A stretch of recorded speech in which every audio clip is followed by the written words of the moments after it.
राधे राधे दोस्तों, स्वागत है आप सभी का राधा रानी के छोटे से यूट्यूब चैनल पर। उम्मीद है आप सभी बहुत अच्छे होंगे। मैं भी बिल्कुल अच्छी हूँ। तो आप सभी को पता है कि मैं आपके लिए आने वाले आगामी सालाना मासिक तीज त्योहारों की जानकारी, पूजा विधि और किस प्रकार से उसके नियम होते हैं, उन्हीं सब की जानकारी लेकर आती हूँ।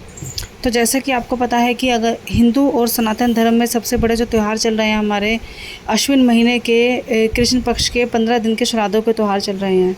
तो अश्विन महीने के जो कृष्ण पक्ष के 15 दिन के श्राद्धों के त्यौहार है, उनमें कल यानी कि 20 सितंबर को बनाया जाएगा चतुर्दशी का श्राद्ध, जिसको चतुर्दशी श्राद्ध, माघ श्राद्ध, घट श्राद्ध और अकाल श्राद्ध भी कहा जाता है।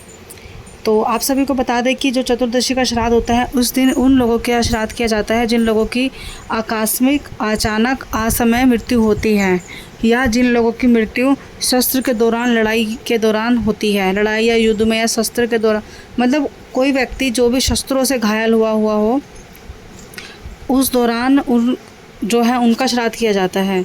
तो जैसे कि आप सभी को पता है कि ये कल आकस्मिक अकाल मृत्यु वाले लोगों का, दिव्यांगों वाला श्राद्ध है।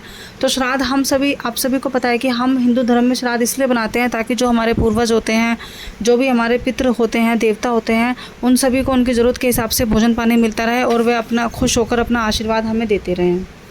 लेकिन इस साल क्या हो रहा है कि जो चतुर्दशी का श्राद्ध है वह बहुत ही दुर्लभ संयोग में बन रहा है, क्योंकि कल है शनिवार। अब शनिवार का दिन और 14 यानी कि चतुर्दशी का श्राद्ध, ये दोनों ही बहुत अच्छी चीज़ है। शनिवार और चतुर्दशी का जो ये संयोग रहेगा, इसमें चतुर्दशी का, शनिवार का सबसे पहले तो मैं आपको बता देती हूँ, शनिवार यानी कि शनि देव का दिन होता है शनिवार को। तो जो भी लोग चतुर्दशी का पितरों का श्राद्ध कर रहे हैं अपने, तो उनके साथ साथ जो पितर हैं उनका तो आशीर्वाद मिलता ही मिलता है, साथ ही साथ शनि देव का भी आशीर्वाद उनको मिलता है। जिस भी व्यक्ति के जीवन में शनि को लेकर, शनि की 7.5 या शनि की ढैया चल रही होती है, या शनि का किसी भी प्रकार से परेशानी या प्रकोप चल रहा होता है, तो वह ऐसा माना जाता है कि 7 शनिवार के यदि व्रत करते हैं पूरी विधि विधान से, तो उनके जीवन में शनि की जो ढैया होती है वो पूरे जीवन भर के लिए समाप्त हो जाती है। उनको कभी भविष्य में शनि परेशान नहीं करता। साथ ही साथ शनिवार के दिन का जो ये संयोग बन रहा है श्राद्ध का, तो शनिवार के दिन जो श्राद्ध निकाला गया होता है वह हमारे पितरों को मोक्ष के द्वार तक और जो है उनको मोक्ष प्राप्त कराता है, और उनकी जो आत्मा अधोगति में उनकी मृत्यु हो चुकी होती है उनको तृप्त करा के आत्मा को मुक्त कराता है। तो साथ ही साथ देखो, अब मैं आपको बता देती हूँ चतुर्दशी श्राद्ध की जो विधि रहेगी वो क्या विधि रहेगी। चतुर्दशी श्राद्ध के दिन सबसे पहले आपको करना क्या है, श्राद्ध जो होते हैं ना वो अपने घर के रीति रिवाज के हिसाब से ही हम करते हैं। इसमें कोई ऐसा नियम नहीं है कि मैं आपको बताऊँ और आप कर लो। जैसा कि आपके पूर्वज या आपके घर में परिवार में पहले से होता हुआ आया है, आप वैसे ही कीजिए। लेकिन कुछ चीज़ें ऐसी हैं कि जो आपको विधि के हिसाब से, समय के हिसाब से करनी पड़ेंगी। जैसे कि चतुर्दशी के दिन आपको सुबह सुबह करना क्या है, नहा धोकर स्नान आदि, यानी कि आपको शुद्ध साफ होकर, शुद्ध वस्त्र, साफ वस्त्र पहनकर, सबसे पहले जिस समय आप अपने पितरों का श्राद्ध करेंगे तो पितरों को तर्पण अंजलि देते समय आपको करना क्या है, अपने हाथ में जल या गंगा जल, आप दोनों में से कुछ भी रख सकते हैं, काले तिल आपको रखने हैं। और जैसे कि आप श्राद्ध करेंगे तो उनको तर्पण देते समय अंगूठे से काले तिल और जल को प्लेट में छोड़ना है। और उसी के साथ साथ एक पिंड बनाना है। पिंड आपको पता है आटे का पिंड बनता है, लेकिन उस आटे के पिंड में आपको काले तिल, जौ, चावल, कुशा लेते समय ये तर्पण करना है, और उसको जो पिंड होएगा वो अपने पितरों के नाम से उसको तर्पण करके प्लेट में छोड़ देना है।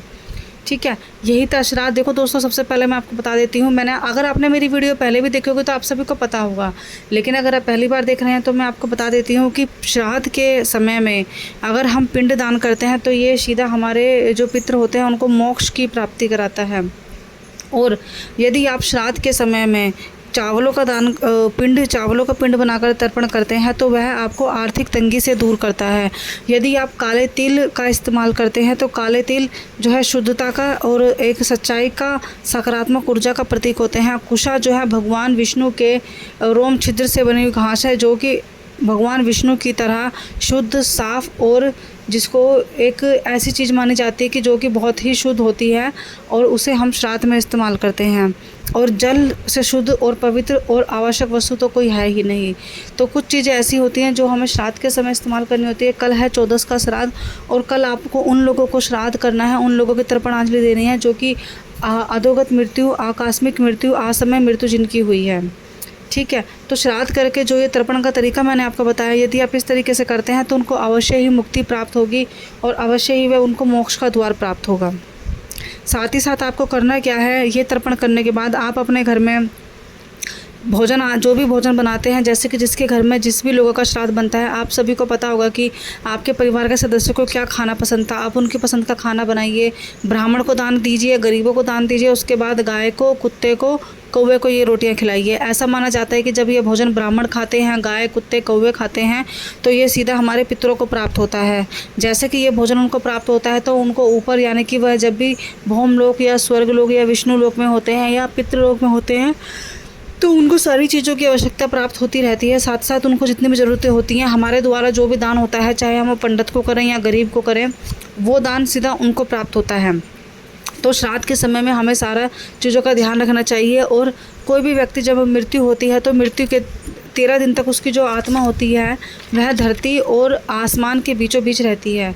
जैसे जैसे उसकी जो समय बढ़ता रहता है, उसकी यात्रा आगे शुरू होती रहती है, तो वैसे वैसे ही उसको चीज़ों की आवश्यकता पड़ती रहती है। ऐसा माना जाता है कि मृत्यु के बाद भी इंसान को उन सभी चीज़ों की ज़रूरत पड़ती है जो उसको जीते जी पड़ती है। तो श्राद्ध के दिन आप अपने पितरों के नाम से उन सभी चीज़ों का, जैसे कि चप्पल, जूते, छाता, कपड़े, गद्दा, कंबल, चद्दर और चश्मा, अगर आपके कोई भी पितर चश्मा लगाते थे, छाता बारिश से बचने के लिए, कंबल, ये सब आप उनको दान कर सकते हो। चप्पल, जूते, जुराबें सर्दियों के लिए, मतलब इंसान, उनको भी हर उस चीज़ की ज़रूरत पड़ती है जो जीवित रहते हुए धरती पर पड़ती है।